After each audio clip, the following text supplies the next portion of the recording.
In this lesson, we're going to begin learning how to dissect data and look for interesting information.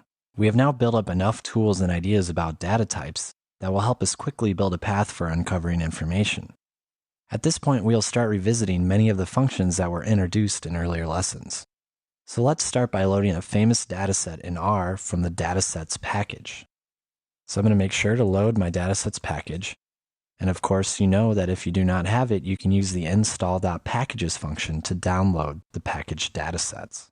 Then I'm going to use the data function to load the iris dataset.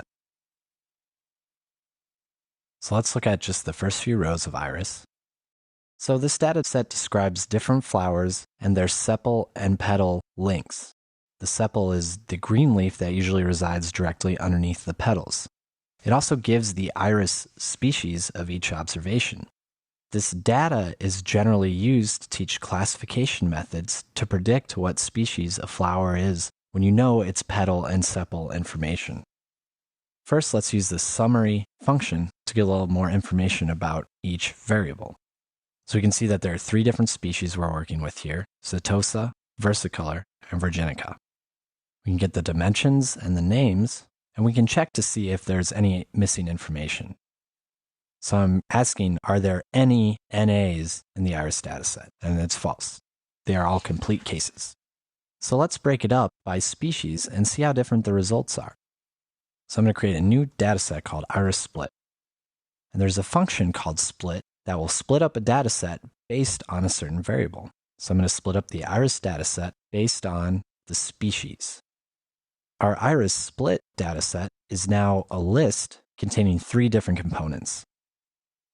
Now let's summarize the different pieces.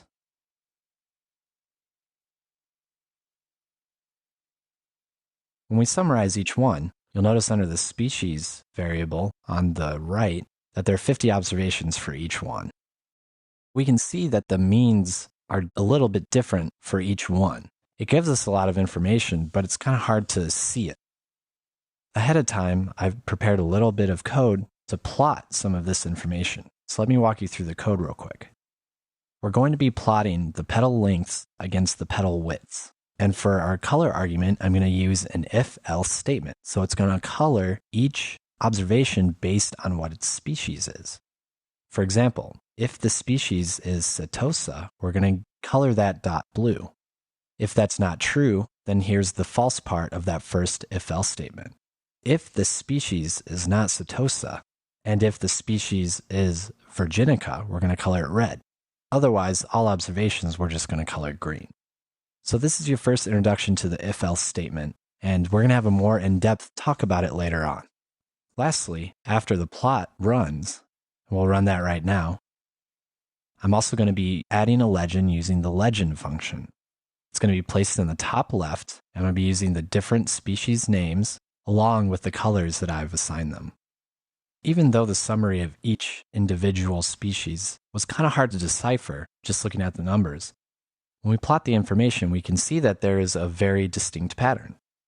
Every iris that is a Setosa tends to have a smaller petal width and length compared to the other two, while virginica and versicolor get a little mixed, but they are also pretty well separated. Now, I want to show you a quick example of the if-else function so you can understand it a little better in case we come across it again. Now, this is known as a vectorized equation, this if-else statement. It's comparing each observation to this logical question. If it's true, it's going to return this. Otherwise, if it's false, it's going to return the last item in the if-else statement. So we're asking, are the numbers 1 through 5 bigger than 2? If it's not bigger than 2, it's going to return small. In this case, it returns small for 1 and 2, but then 3, 4, and 5 are all bigger than 2, so it returns the string big. Now let's go back to the code up here at the top. Instead of comparing the petals, why don't we compare the sepals? Now this you can see is a little more mixed up for the virginica and versicolor, while Setosa is still kind of off on its own. Now it's also good to analyze the covariances and correlations. So let's revisit those functions really briefly.